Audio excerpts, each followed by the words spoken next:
little unnecessary, to keep it shared. So we take care of Prabhupada, and Hemanda, you give Maharaj the books. Yeah.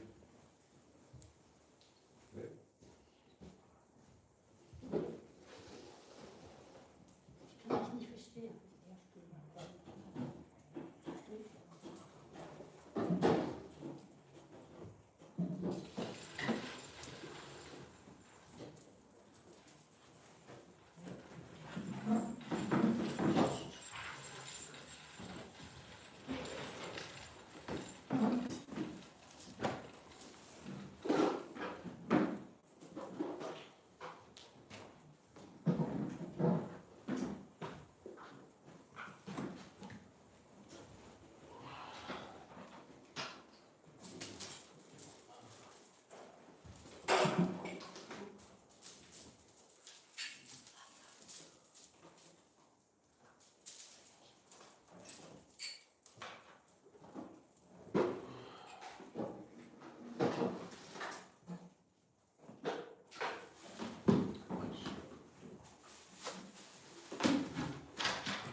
Jai Radha Madhava Kunja Bihari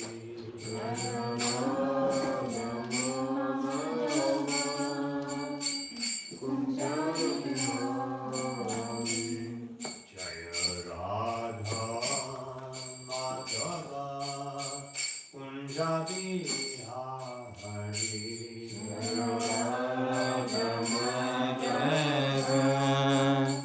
Kunja Bihari Upijana Vallabha Girivardhari Jaya Gopi Jana Vallabha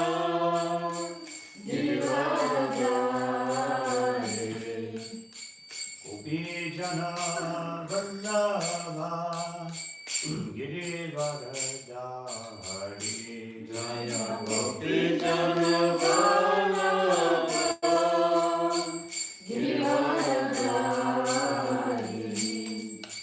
Yashodanandana Gaja Janaranjana Yashodanandana Yashodanandana Gaja Janaranjana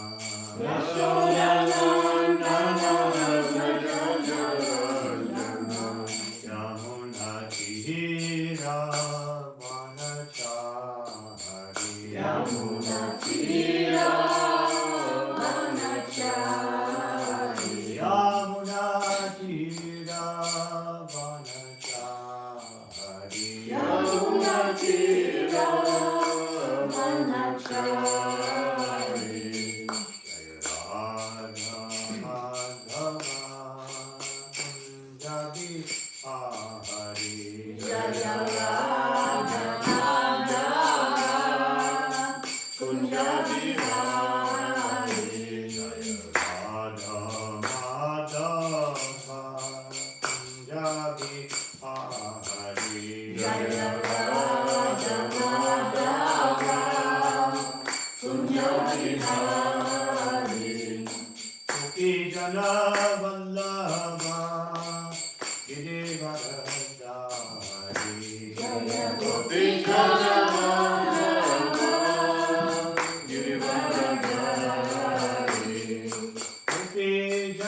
Yashodanandana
Anantakuti Vaishnava Vindiki Amacharya Shri Haridas Thakur ki Grantaraj Srimad Bhagavatam ki Nitai Gaur Pramanandi Om Namo Bhagavate Vasudevaya Om Namo Bhagavate Vasudevaya.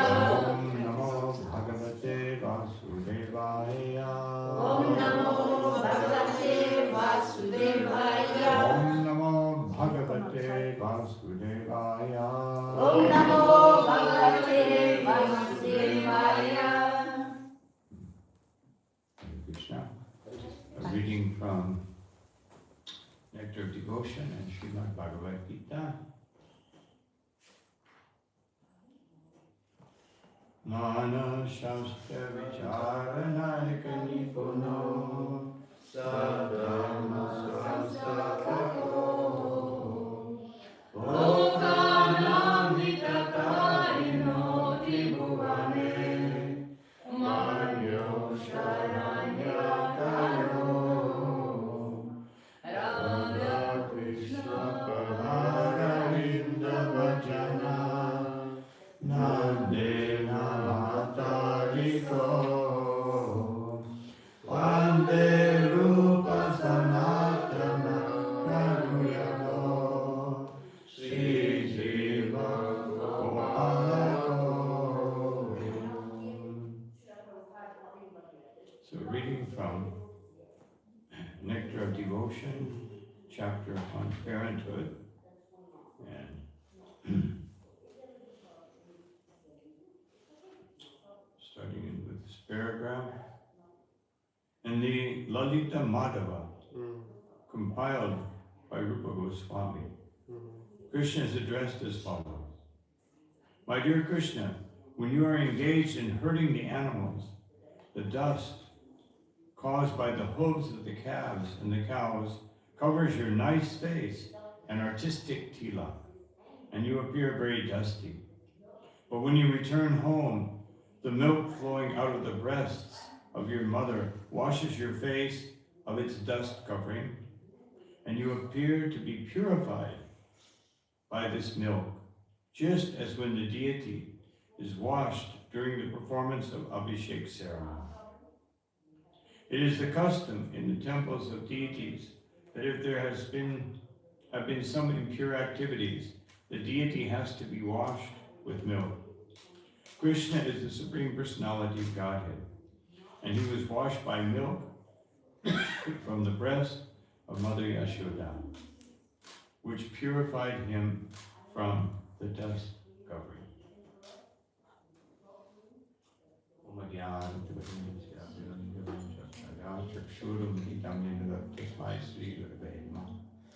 Chaitanya Manopishtam Stavidamena Vidaya Swayam Rupadata Vedati Shravati Namo Vishnu Padaya Krishna Krishnaya Bhutale Shimati Bhaktivedanta Swami Namane Namaste Saraswati Deve Gauravani Pacharine Yudvishesha Shunyavadi Paschata Rishatarine Jai Shri Krishna Chaitanya Prabhu Nityananda Shri Advaita Radha Hare Krishna, Krishna Krishna, Hare Hare, Hare Rama, Rama Rama, Hare Hare.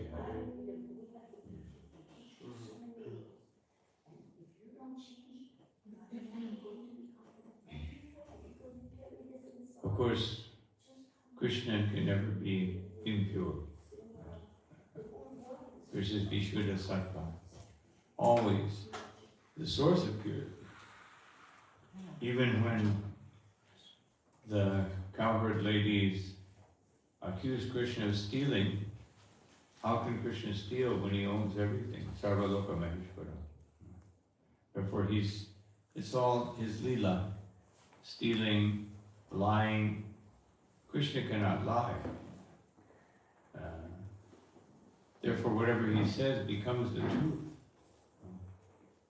And so here, this pastime is covered by Yoga Maya.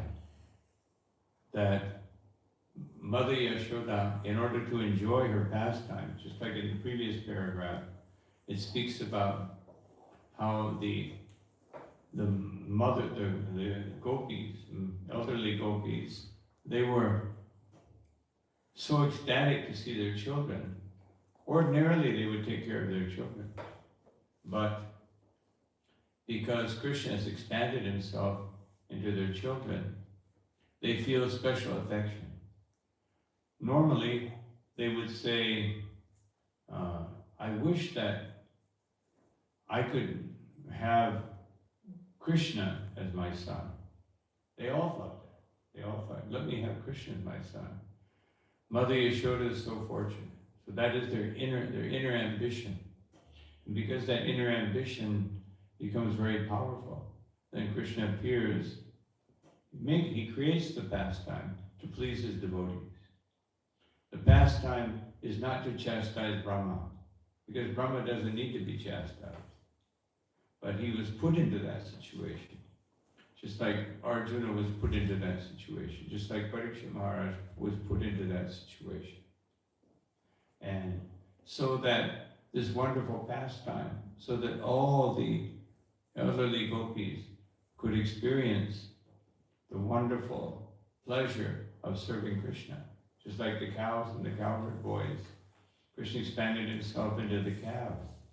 And the cows, Balaram was observing all these things, that how the mothers were overly affectionate to their children. sometimes even neglecting their own duty. And the cows were giving milk to the calves, even though the calves were, some of them over 1 year old. They're still giving, and the cowherd men, instead of pulling the calves away from the cows, they were sitting with their sons on their laps, smelling their heads, and bowing around and thinking, what's going on? I'm bewildered. There's only one person who can bewilder me, and that's Krishna. So let me find out what is Krishna's plan. And then Krishna informed him.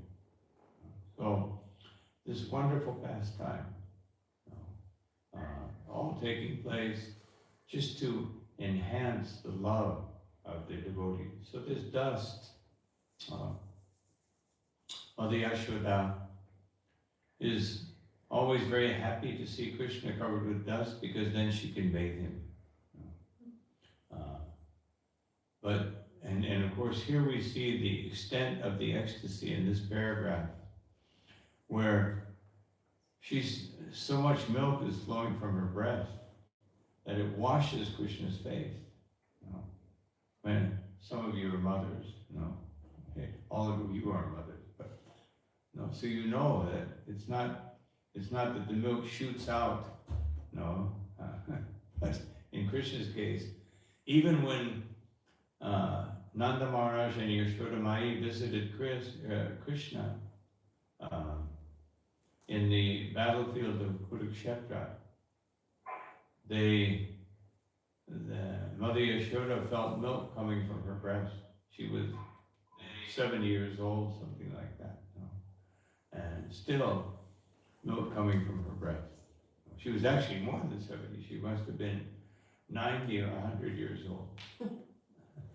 And so, because the battle of Kurukshetra took place the meeting in Kurukshetra took place toward the latter part of Krishna's pastime.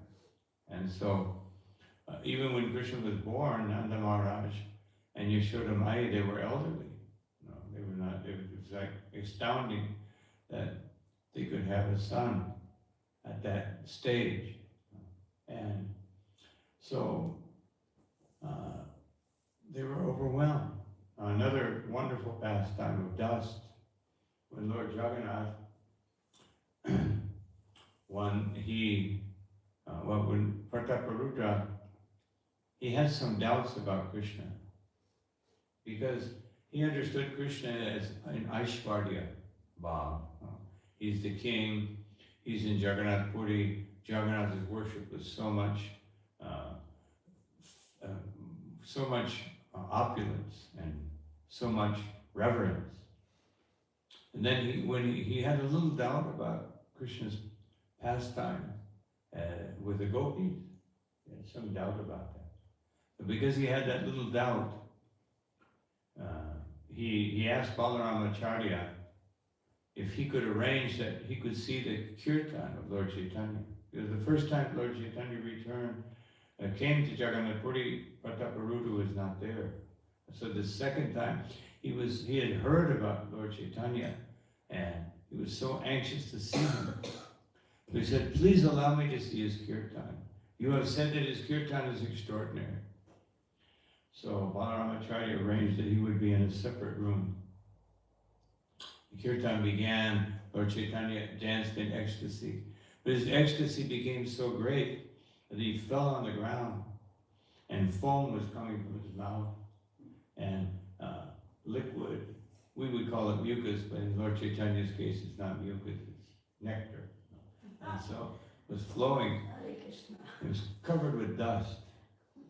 And Prataparudra, although he was in ecstasy, he thought, how can the Supreme Lord be covered with dust? How can he be foam coming out of his mouth? This is like for horses and working people, not for the Supreme Person. But he had that doubt. So that night, he had a dream. And Lord Jagannath appeared in his dream, and he went running toward Lord Jagannath. But Lord Jagannath said, stop. You like me very much when I'm covered with perfumed oils and nicely dressed, and but when I'm covered with dust, And all of a sudden, Lord Jagannath's body became covered with dust. When foam was coming from it, foam started coming out of his mouth, liquid from his nose. When I appear like this, you don't like me. So, then he transformed into Lord Chaitanya. And finally, Pataparuda, all of his doubts were dispelled. This is the Supreme Personality of Godhead, who is in the form of Yashoda Nandana, who is in the form of Gopi Jana, who is in the form of Jagannath, and who is the form of Sri Chaitanya Mahaprabhu. And all of this, all because of this dust. Of course, this dust is not ordinary dust. This is Rajaraj, dust of Vrindavan. So even this dust, when we go to Vrindavan, we roll in the dust and bathe ourselves in the dust, because that dust has touched the lotus feet of Krishna. So, such wonderful dust.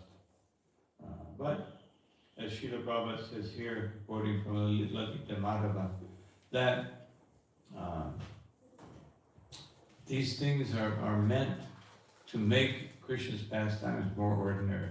As Uddhava said, Yan Marti Lilaupayikam Swayogamaya Balam, that by the extraordinary force of Yoga Maya, Krishna's activities appear to be ordinary, even though they're extraordinary. In the 14th chapter of Srimad Bhagavatam, 10th canto, Lord Brahma says, Aho Bhagyam, Nanda Gopa, Vajao Kasam. That how fortunate are the residents of Vrindavan headed by Nanda Maharaj and Yashoda Mai. That Yan Mityam Paramanandam, that Krishna has become their dearmost friend, even though he is Param Brahma, even though he is the worshipable Supreme Personality of God, he's become their friend. How fortunate are they?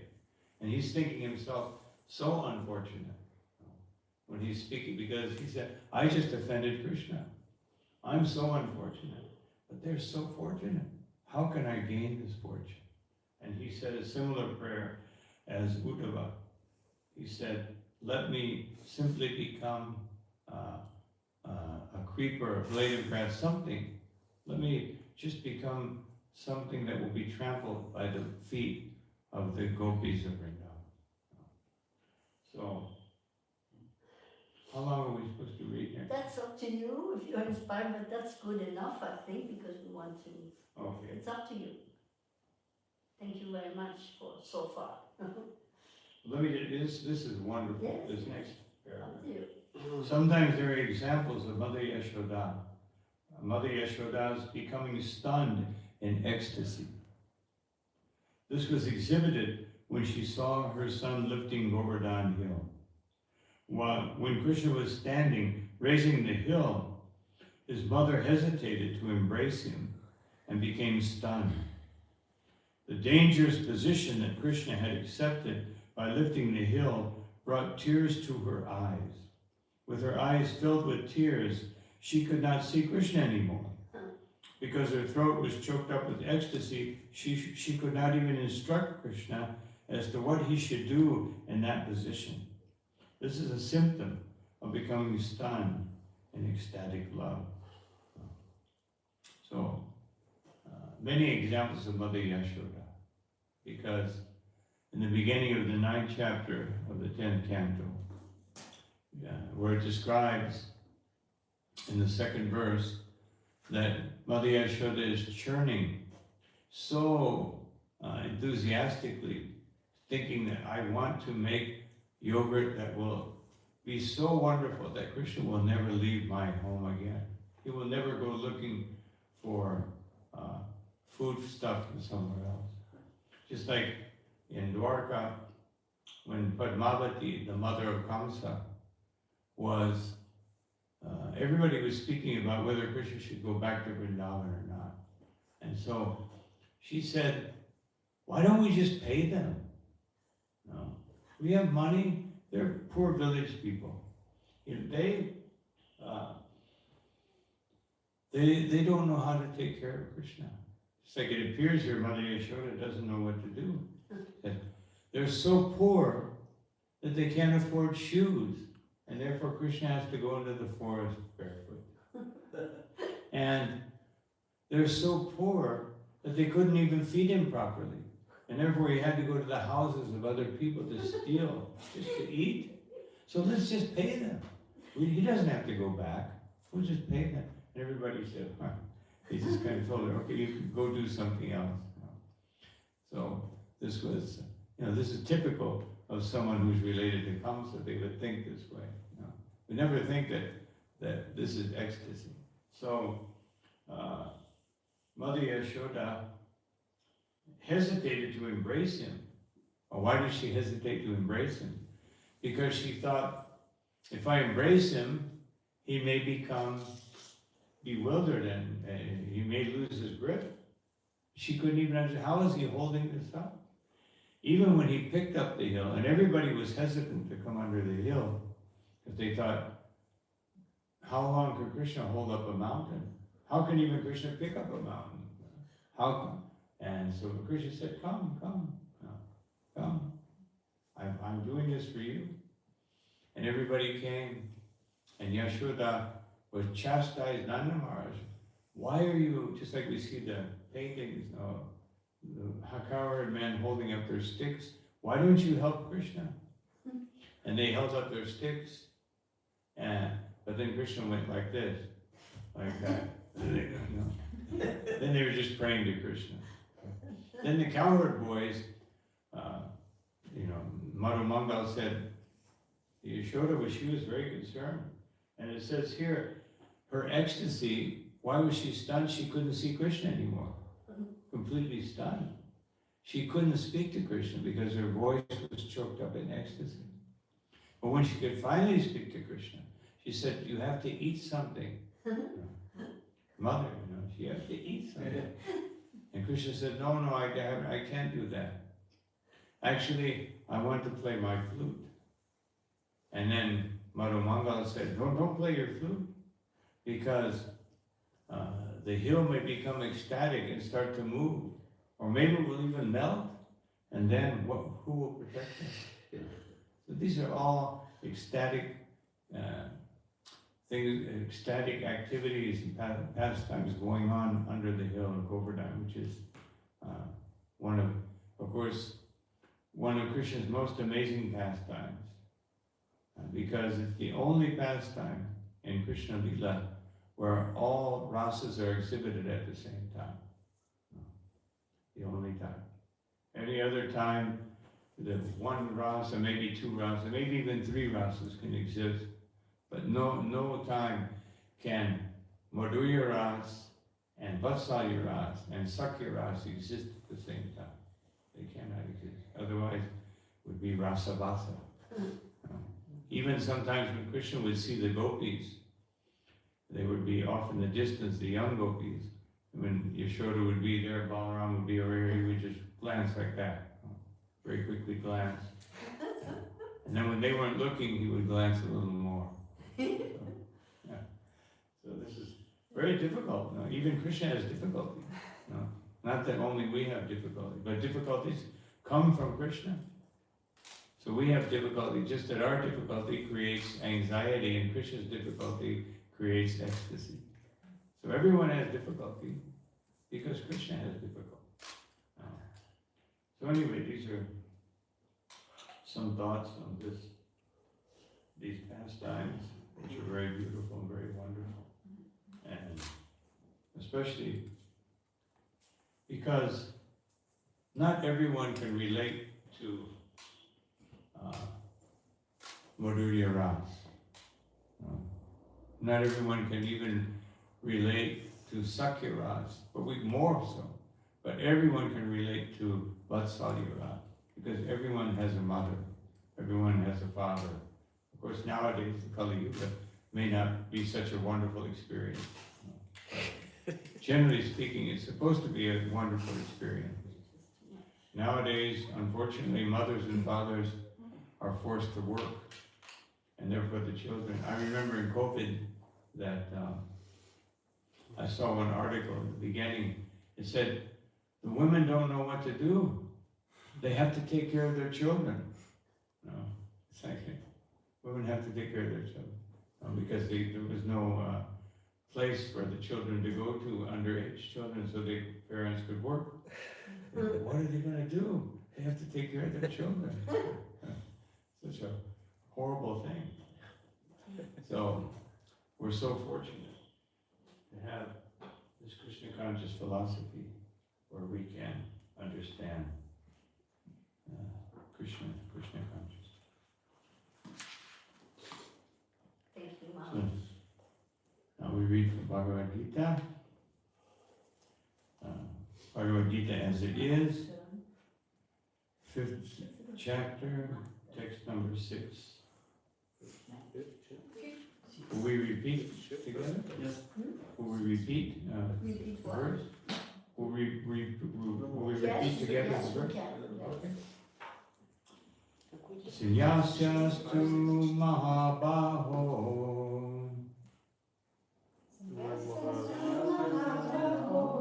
dukam aptum ayogataha yoga yukto manir brahma Yuga-yukto nirvana, na chirinadi gacchati nachirinati gacchati, Sannyasastu mahabaho sannyasastu mahabaho, dukam aptum ayogata dukam aptum ayogata, yoga yukto munir brahma yoga-yukto nirvana, na chirinadi gacchati nachirinati gacchati. What for, you want us to read? Okay. Sannyasastu mahabaho, Sannyasastu mahabaho dukam aptum ayogataha, dukam aptum ayogataha yoga-yukto munir brahma, yoga-yukto munir brahma nachirinadi gacchati, nachirinadi gacchati Sannyasastu mahabaho sannyasastu mahabaho, dukam aptum ayogataha dukam aptum ayogataha, yoga yukto munir brahma yoga-yukto munir brahma, nachirinati gacchati nachirinati gacchati. What else? Sannyasastu mahabaho, Sannyasastu mahabaho, dukam aptum ayogataha, Dukam aptum ayogataha yoga-yukto munir brahma, yoga-yukto munir brahma nachirinati gacchati, nachirinati gacchati Sannyasa, the renounced order of life. the renounced order of life.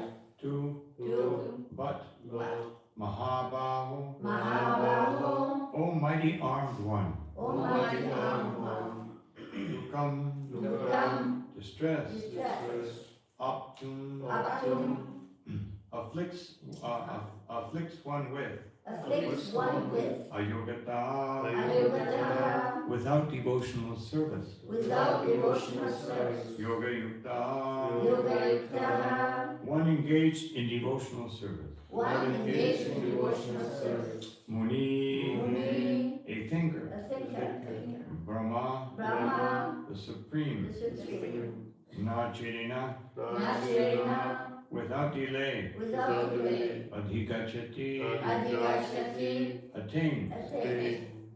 Translation and purport by His Divine Grace the Prabhupada.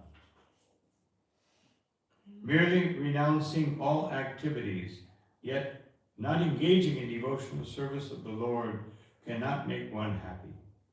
But a thoughtful person engaged in devotional service can achieve the Supreme without delay. Everyone can please repeat.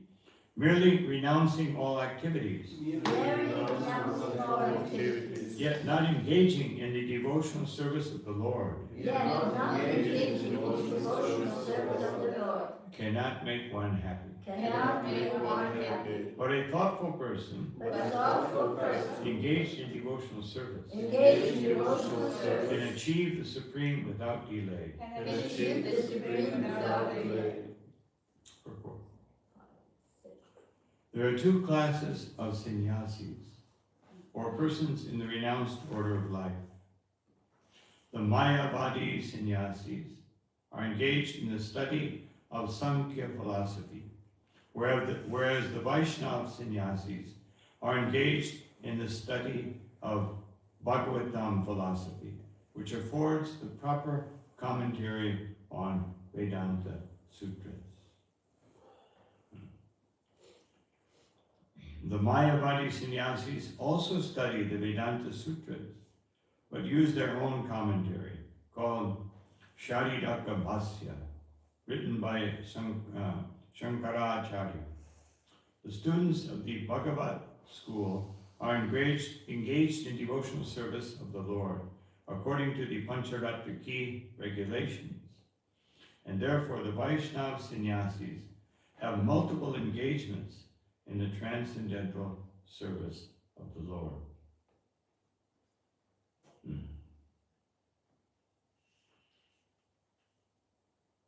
So, in the beginning of this chapter, Arjuna repeats his request in the third chapter. What is the difference between Sankhya and what is the difference between devotion? But here, in the beginning of this chapter, he expresses a bit of frustration that please tell me clearly. You already said it, but I didn't understand. So there's a significance in that particular repetition to show us that we should continue to inquire. Therefore, Srila Prabhupada established questions and answers after the class. When I first went to South India, because at that time there were no ISKCON temples in South India, except for Chennai. So I stayed in Gaudiya Math, and they have questions, but first of all, there's almost no one there. Only in some of the maths who actually, devotees from ISKCON came to those maths, they actually have a bigger audience. But in the other one, the audience is definitely not very big. Although they're very learned, I have to admit that questions are very nice. But the point I wanted to make is that the questions are always very important because our whole Shastra is based on questions and answers. In the beginning of the Bhagavatam,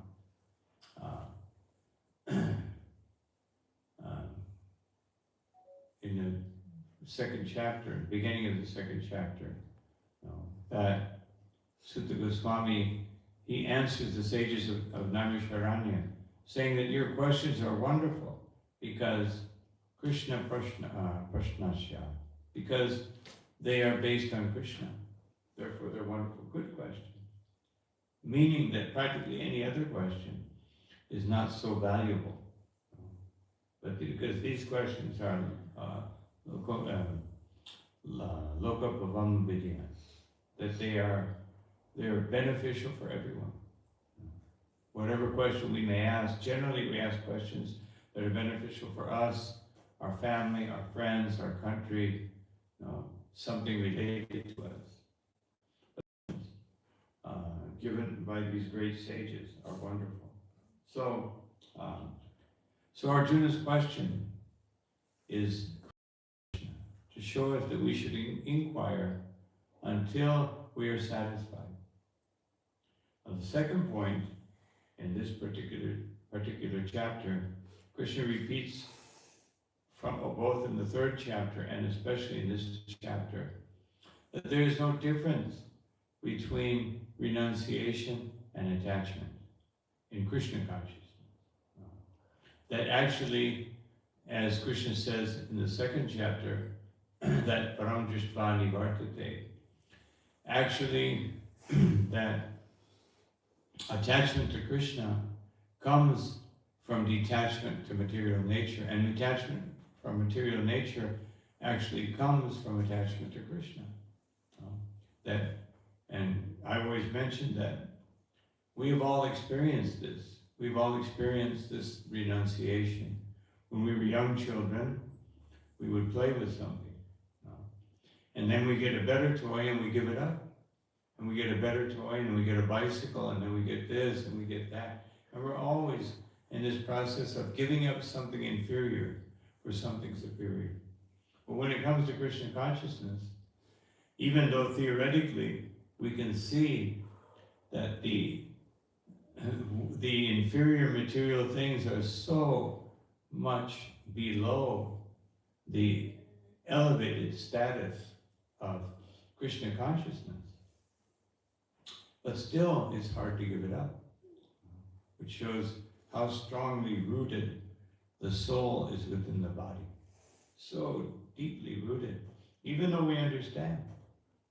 And therefore, in the 11th canto of Bhagavatam, the Krishna speaks one verse to Uddhava, where he says, when one has developed faith in Krishna and understands the material nature is miserable, and it can only create suffering, still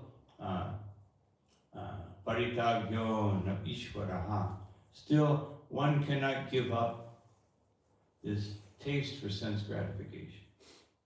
So Krishna says, don't worry, just continue to develop your affection for me and for my service. And then, even though sometimes you will slip and you'll want to experience some sense gratification. This is talking about innocent sense gratification. Just like there's 2 types of sannyasis, there's different types of sense gratification. One is pious and the other is impious. But pious or impious for a Vaishnava, they're both sinful. Even pious is sinful for a Vaishnava. But it's not sinful that it doesn't create a reaction. But it doesn't allow the reaction to take place. The reaction that when I hear Krishna's name, and just like Rupa Goswami says, no jane janita kiyad bir amritaya Krishna varnatvai, that how much nectar is there in these 2 syllables, Krishna? I cannot fathom how much it is. Therefore, sometimes I say, new devotees or neophyte devotees, they have trouble chanting the holy name. And advanced devotees also have trouble. The trouble of the new devotee, he has no taste. And the trouble of the Mahabhagavat, he has too much taste. He goes into ecstasy. So he has to struggle. Not fall into ecstasy while chanting the holy name.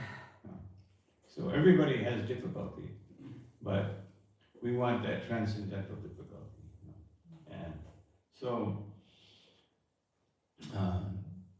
the Mayavad sannyasis, they have Shariraka Bhasya, which is full of dry speculation. And the devotees have Bhagavatam, which is full of nectar. So, therefore, devotees, one time Srila Prabhupada said that, well, actually, the devotees are so much more intelligent than the Mayavadis. Because the Mayavadis want to become one with Krishna. And devotee becomes greater than Krishna. Therefore, they don't know what they're doing. Of course, the devotee doesn't want to be greater than Krishna. But Krishna wants him to be greater than him. Krishna always gives the credit to his devotees. He never takes credit. He told Arjuna, I'll be the charioteer, you be the hero. Even though he was the hero, but you be the charioteer. And Chaitanya Mahaprabhu tells all of his devotees, I'm just a Mayavad sannyasi. What do I know? You tell me about devotional service. Of course, he did explain to Rupa and Sanatan. He instructed them. Actually, it's interesting that our Bhaktisiddhanta Saraswati Thakur says that our nectar of instruction, Upadeshamrita, was actually the last instruction that Krishna, that Chaitanya Mahaprabhu gave to Rupa Goswami. Rupa Goswami came to Jagannath Puri and he called for Rupa and Sanatan. And they knew, just like Haridas Thakur knew, that Lord Chaitanya is getting ready to give up his pastime. And therefore, Lord Chaitanya was facing the ocean, chanting the holy name, and Rupa Goswami appeared. And he spoke. He took that opportunity to speak the nectar of instruction for the benefit of all the living entities. And Rupa Goswami then wrote it. So actually, when we read nectar of instruction, we can understand this is coming from Chaitanya Mahaprabhu. It's not something that Rupa Goswami conjured up for the fallen conditioned soul. So, very interesting. So, Actually, in the Shikshastaka, everything is included, what it says there. yeah, It's all in there, packed up. yes, everything. Unpacked. You know, we're still unpacking it. Yeah. It's unlimited, it has unlimited unpacking because it's so deep. So, so anyway, the devotees, they have Pancharatriki regulations.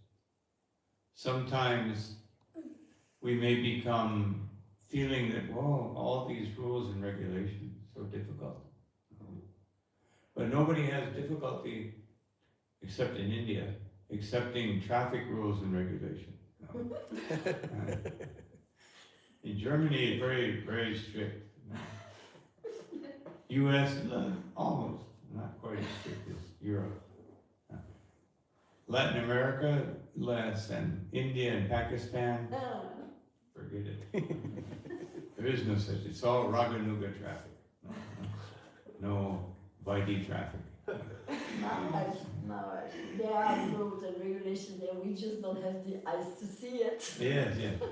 Well, the rules are there, especially for Because taxation. otherwise there will be a lot more crashes than there are, you know? Well, in India, they have a special rasa We for have driving, that. Yes, where yes. you have to almost miss them, Yes. but you never hit them. Yeah. The red light doesn't stop here.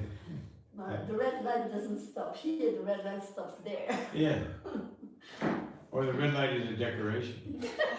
Just like the lines on the road. Nice decoration as you're driving. So. But we love still, India for this. there are less You know, our senses are completely... There are less accidents in India. It's an amazing thing than in most other countries, because there's not quite as much intoxication. There is, and there's more than there was, but still not as much. So we follow these rules and regulations. They become very wonderful when we have internal development. Until we have some internal development coming from serious chanting and devotional service, then the rules and regulations can become burdensome. Because you're doing the same thing every day. I have to get up, I have to do this, I have to do this, I have to follow this. But when we're tasting the pleasure of pleasing Sri Guru, Sri Gauranga, the Vaishnavas, Hari Guru Vaishnava Bhagavata Gita, we're taking inspiration from these 5 sources of nectar, and therefore there is no boredom, because every time we chant, we feel the connection with Krishna. Just like Krishna himself says, Maya Saktamana Partha Yogam Yunjan Marashraya, that we must feel attachment, but the attachment should be for Krishna. And it says here, just like he says, Krishna says there, Yogam Yunjan Marashraya, Here he says, yoga yukto, the same thing. That Munir, a thoughtful person, will understand, in this verse he says, that this Param Brahma, this great absolute truth, is becoming revealed. And the process of revelation is not that there's separation from the detachment and the attachment, but rather, as it says in the Bhagavatam, that Vasudeva Bhagavati Bhakti Yoga Prayojitaha Janayat Yasyu Vairagyam Jnanam Chayada Bhaktukam, that because of devotional service, knowledge and renunciation become manifest. So actually, what Arjuna was trying to separate throughout this, up to this verse also, trying to separate the detachment, the process of renunciation from the process of devotional service. They're actually different phases of the same process. And without, if we're not feeling renunciation, it means that we are not performing devotional service properly. If you perform devotional service properly, you will automatically feel separation, natural separation from unnecessary things. And what is unnecessary? Everything in the material world, except for devotional service to Krishna. Everything is unnecessary. What do we need? We need like maybe 2 meters by half a meter on the ground, and we need some foodstuffs. As Krishna said, Srila Prabhupada said, a devotee aspires for 2 things: a little service and a little prasadam. That's what a devotee aspires for. They don't need anything else. If they get more service and if they get more prasadam, they'll be happy with both. And so, this is the wonderful world we live in, but sometimes we can't perceive it. So, then Srila Prabhupada continues. The Vaishnava sannyasis have nothing to do with material activities, and yet they perform various activities in their devotional service to the Lord. So, Rupa Goswami says that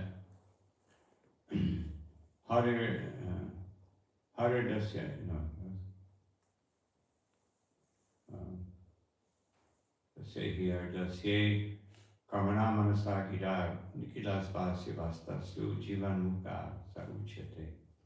That while performing devotional service in this world, there are 3 things we have to do. Karmana Manasa Gida. We dedicate our activities, our thoughts, and our words to glorifying Krishna. Otherwise, Nikilas Vasya Vastasu, otherwise our activities may appear to be like those of anyone else. We're cleaning, we're working, taking care of a family, doing so many things, eating, sleeping. And it may appear to be like anyone else. But Jivan Mukta Sauchate.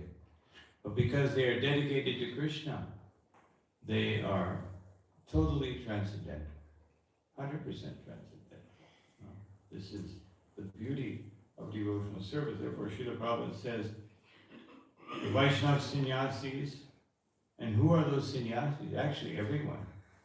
Srila Prabhupada said that everyone, just like Krishna here is defining, that everyone practices sannyas, because everyone has to renounce this material nature. Just some people are officially sannyasis within the varnashram system, which is a system. It's a system to allow us to come and go beyond the point of anartha nivritti, to help us allow the holy name to take us beyond that anartha nivritti. So even though it appears they're doing so many various activities, but it's all devotional service. And so This is the beauty of devotional service. But the Mayavadi sannyasis, engaged in study of Samkhya and Vedanta and speculation, cannot relish the transcendental service of the Lord.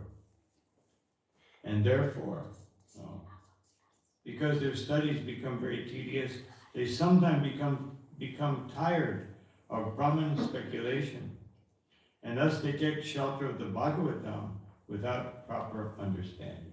That's a very interesting statement of Srila Prabhupada, because otherwise we're becoming, they can't relish what they're doing. It cannot satisfy them. It can satisfy them for some time, but it cannot satisfy them. Aruya Krishna Param Param Tata. They reach a certain point, and then they cannot be satisfied beyond that, because they don't have shelter of Krishna's lotus feet.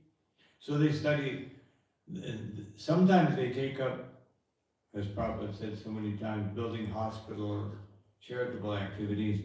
That's good for them, and it's good for us. And it's good for everyone, because they do something that's materially beneficial. But when they study the Bhagavatam, it's bad for them and it's bad for everyone, because their interpretation confuses everyone.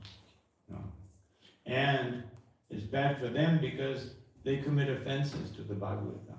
They commit offenses to the Supreme Lord. They say that the Lord is a creation of his material energy, which is ridiculous. Then who created the material energy? And who manages it? So, very unfortunate. And unfortunate for the world when they give their Bhagavatam studies, which has 95% of India with some kind of Mayavad contamination. Even though they have the perfect Shastra, but they don't understand it. Even sometimes we have to explain to the Vaishnavas how to practice their own devotional service. Just like when Srila Prabhupada went to Tirupati, the head priest, they saw how the devotees were preaching and distributing books. They said, please, Swamiji, teach us how to do this preaching. And Prabhupada said, yes, you teach our devotees how to worship the deity properly, and we will teach you how to preach. Actually, I had that experience in Nicaragua, for those that are not students of geography, small country in Central America, that when we would do Sankirtan, sometimes we would stay in monasteries. So we were staying in a Franciscan monastery, and we would get up before them. We would cook for them, and we never experienced anything like this. And then we would go out all day and distribute books. And then we invited people, and there would be like 20, 30 people coming to the monastery. And they said, how do you do this? No one ever comes to our monastery, you know? And now you come here one day, and 30 people are coming to our monastery. So we said, yes, you are experts in renunciation. So you please bless us with your renunciation, and we will teach you how to preach. And we did. We took them out on Sankirtan. Said, you distribute Bibles, we'll distribute Bhagavad Gita. But they wanted to distribute Bhagavad Gita. So we actually gave them, sold them 20 boxes of Bhagavad Gita. Franciscan monk. They were so impressed by the devotees. So, point is that we have something so wonderful. So wonderful what Srila Prabhupada has given us. But these Mayavadis, because even Christianity, Islam, it's all tinged with Mayavad. It's like, I remember when, these Christians, they distribute little tracts, and they have God, like with a robe and a hood, with the light coming out. Light coming out of his face, Mayavad. So this is very popular.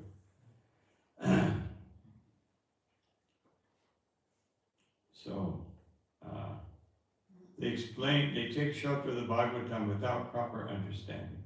Consequently, their study of the Srimad Bhagavatam becomes troublesome. troublesome for them, troublesome for everyone. Just like Krishna says later on here in Bhagavad Gita, Klesho dikitaraste-sham avyakta sakta chetasam avyaktam higatir dukam dehavabhir avapyate. That Arjuna asked Krishna, what is better, this impersonal relationship or doing service to you? And Krishna says that this speculative process is very troublesome, gives so much trouble, just like in the Bhagavatam it says, the only benefit is, just like if you separate husks from the rice and you keep the husks, that's the benefit. Otherwise there's no benefit. What are you going to do with those husks? So what do we do with this impersonal understanding? Just become confused. Dry speculation and impersonal interpretations by artificial means are all useless for the Mayavadi sannyasi. So, when Prakashananda Saraswati questioned Chaitanya Mahaprabhu, why are you dancing with these fanatics? He said, well, I'm just a low-born. He said, no, you're elevated. You're almost on the same platform as we. We're Saraswatis. You know, you're a Bharati, that's okay, you know, it's acceptable. You're not quite in our status. We're closer to becoming Narayan than you are, but you're on the path. That's basically what he was saying. And then, why do you dance and chant with these fanatics? Why don't you study Vedanta with us? And then Chaitanya Mahaprabhu said, no, Tumi Murki Tumara Vedanta Adhikar. That Nahika Vedanta Adhikar. My spiritual master said, I have no ability, I'm a fool, I have no ability to understand. No. And so here we see Yogamaya manifesting so many times. And therefore he said, Krishna Nam Japasada a mantra sar. That this Krishna mantra is the greatest of all mantras. It is the essence of all mantras. You should chant it continuously. And then Chaitanya Mahaprabhu said, but then I had a big problem. I started chanting and I was losing my composure. I'm Nimai Pandit. I'm studious, serious. I began to laugh and chant and roll on the ground and dance in ecstasy. I thought that I've lost my intelligence. And I went to my spiritual master and said, what kind of a mantra have you given me? And he smiled and said, you are very fortunate. Most people, it takes a long time for this to manifest. But you have become, you are very fortunate. Take this Maha Mantra, spread it to everyone. It will be beneficial for them, it will be beneficial for you.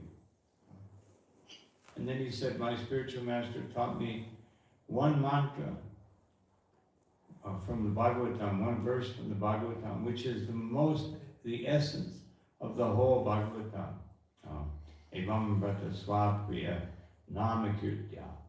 That if you just take the solemn vow that this holy name will be the greatest, most wonderful ecstasy in your life. If you take this up, then Chatunirago Dutachitta Uchchai, then it will melt your heart and it will completely fill you with all kinds of ecstasy.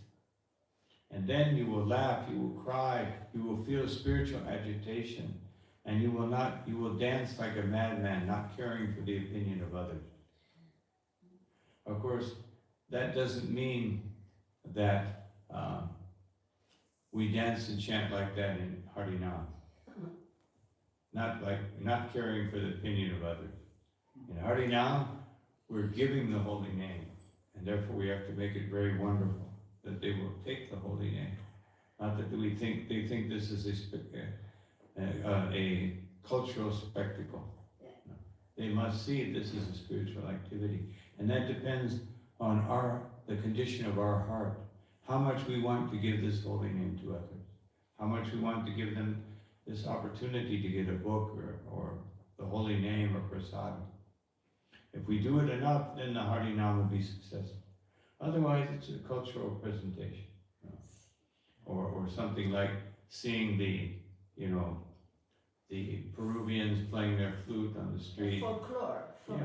Or the clowns doing something. We don't want them, we want them to think this is something very wonderful, very joyful, very blissful, and very beneficial. So just to finish Srila Prabhupada's purport, the Vaishnava sannyasis who are engaged in devotional service are happy in the discharge of their transcendental duties, and they have the guarantee of ultimate entrance into the kingdom of God.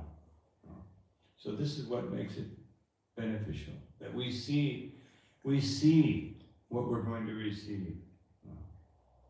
The Mayavadi sannyasis sometimes fall down from the path of self-realization and again enter into material activities of philanthropic and altruistic nature, which are nothing but material engagements. Therefore, the conclusion is that those who are engaged in Krishna conscious activities are better situated than the sannyasis engaged in simple speculation about what is Brahman and what is not Brahman, although they too come to Krishna consciousness after many births. So, Srila Prabhupada's conclusion, that the devotees are very fortunate. Because even if they don't understand what they're doing, they're getting immense benefit.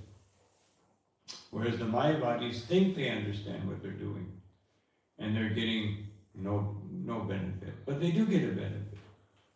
Because actually, it's prescribed by Shankaracharya that one must worship the deity. And it's prescribed also in the Vedas that every Brahmin should worship the deity. So by doing that, they actually come in contact with the deity, even when they don't understand what they're doing, they're getting benefit. When I was in Tirupati, I saw some Mayavadis, I said, well, what are these Mayavadis doing here in the deity room? And he said, we engage them in cleaning and washing the pots and cleaning. That way they get benefit of devotional service. And so, but they never go on the altar. Cannot go on the altar.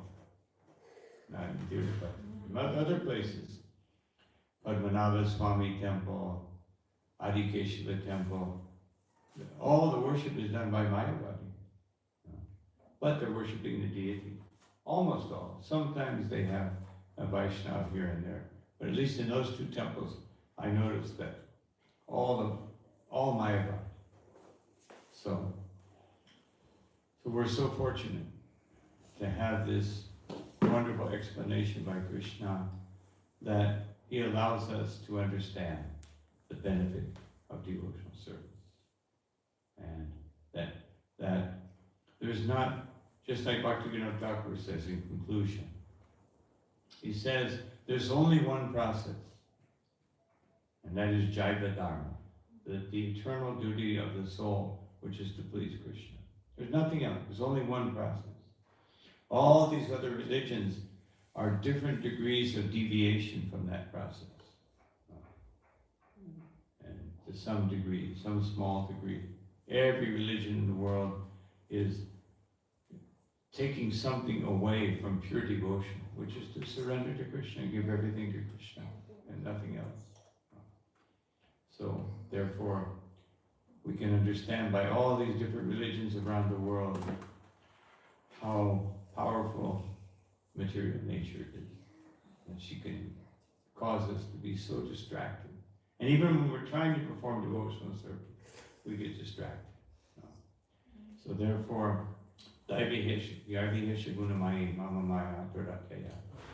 we offer our obeisances to Durga Devi.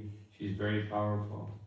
And we say, please Krishna, protect us because she's very powerful. And only you are more powerful. Only you can take us away from the powerful grips of life. So these are some thoughts on this nectar of devotion and this verse of Bhagavad Gita. Any comment, any question? Thank you very much, Maharaj. Thank you very much, Maharaj. I have some.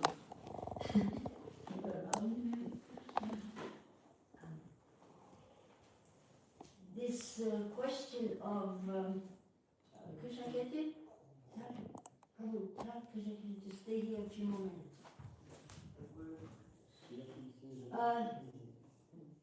The way that I try to counter-react to this boredom of repetition of daily activities, my personal realization is this is the time in the day where I have personal reciprocation with my Guru Maharaj and all these wonderful Prabhus, God brothers and sisters and others, and the devotees. And like, for example, just a simple activity of bringing the ghee lamp or the flower. This, we are bringing it personally. It's a personal relationship. And a lot of gurus and so on, I don't know them personally. But then when I go to Vrindavan or Mayapur and I meet them, it's like I know them. Because every day I've been honoring and respecting them. Or Srila Prabhupada, like that. So I'm trying to teach the devotees to understand this is your time in the day to have your reciprocation. So don't be spaced out and think about something else and do things automatically, because eventually you are not going to like to do this anymore. Because it's just an empty routine. So Yeah. Very nice. Comment on that. And the same thing with the deity. Yeah, We get to know yeah, Krishna. that's what I mean. Yeah. Even on the altar, sometimes, we've been doing this. These deities now, they were celebrating Gonitai 40 years of worship. Nishingadev, it's going to be 35 years of worship, on like that. It's kind of good idea to mark the time, how long have we been doing what we're doing, because then it gives you a retrospective to the, wait a minute, how many times am I sitting on the altar and offering this flower and this incense and the food? And eventually, you see how the Guru Parampara, who was gifted to us by Bhakti Charu Maharaj, they are sitting there, actually accepting the prasadam, the simple prasadam that we brought, that we prepare in the kitchen thing, and they are actually accepting it. So it's amazing, but just like we have respect amongst each other on a daily thing, we try to be respectful to each other. Of course, sometimes things happen and then it's a drama and we have to fix it, okay, but we're all learning, in the process of learning. But this respect we have amongst each other, this is, Prabhupada is a living person. It's not a wood, it's just the deities, it's not just a piece of wood. So if we want to avoid that it becomes empty, like you said, it's just a husk, then we have every day. This is why Krishna Kirti Prabhu is new, and the other day we bring the flower from the altar and we offer it here. So first time, you remember? Can I say? Yeah. So he did, and then I went to him and said, Prabhu, then I called Himanga, do this to him and see if he can smell the flower. So he did like this. He could not smell the flower because there was no time. I said, so this is your opportunity to offer the flower to Prabhupada, let him smell it, and let them smell it, and then you smell it, and then it becomes a real offering. Thank you for the point. Anyway, I'll tell you other things later. Thank you very much for inspiring us the way you do. Thank you.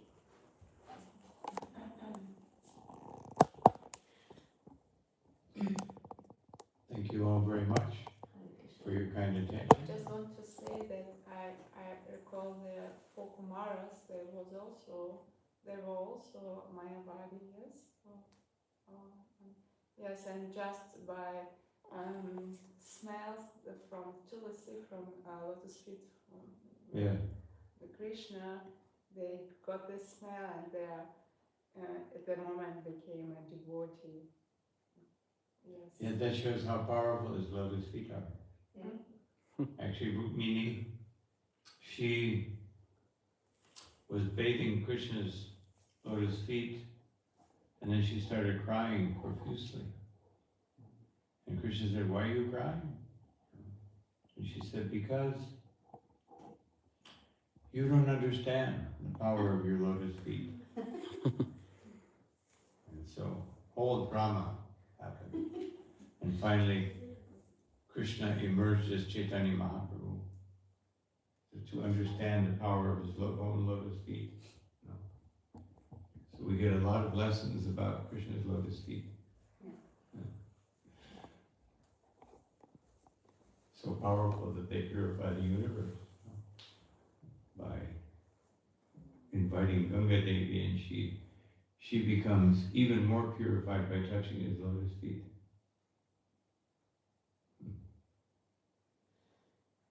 The other thing, when you're talking about the dust, covered with dust, and then it doesn't become attractive again, is another thing is, for example, it says when you see a sannyasi from far, immediately when you see the person, you should offer obeisances immediately, no hesitation immediately. And when the sannyasi comes closer to you, you offer obeisances again.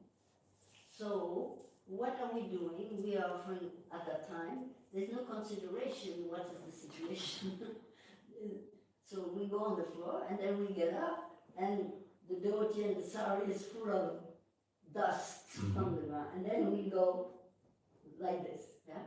And then Prabhupada Goswami says, why are you just got all the blessings by going on the ground, offering obeisances to such a wonderful person, and the blessings, they are on the dust on your, and you are brushing the blessings away. Well, it might depend on which dust it is, no? Yeah, of course, but still, the point was, Yeah. he is explaining this. Yeah. He said, never mind what the dust is, because at that moment you just do it. Yeah. And you don't go, oh, this is, no, you just do it. And that's the blessings. Yeah. That's the expression of that blessings. This is a very ecstatic, of course, with our point of view, we think, oh, it's different, you know, but it's not. Yeah. Yeah.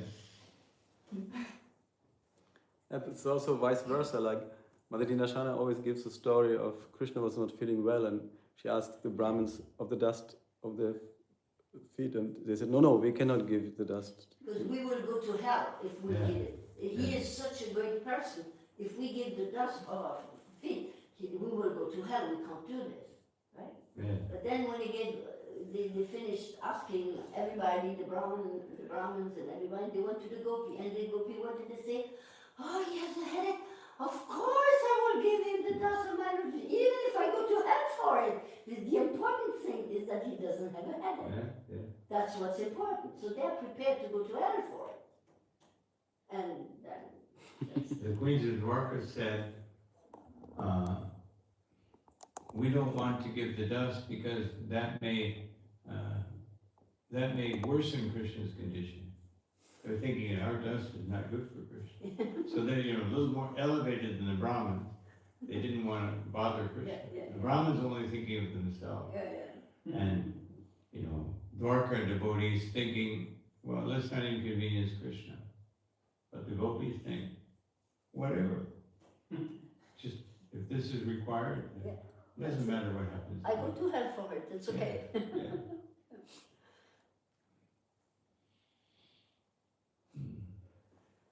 Okay. Okay, Thank you all very much for your kind Krishna attention. Maharaj, we will meet you at 10:13. Okay. Yes.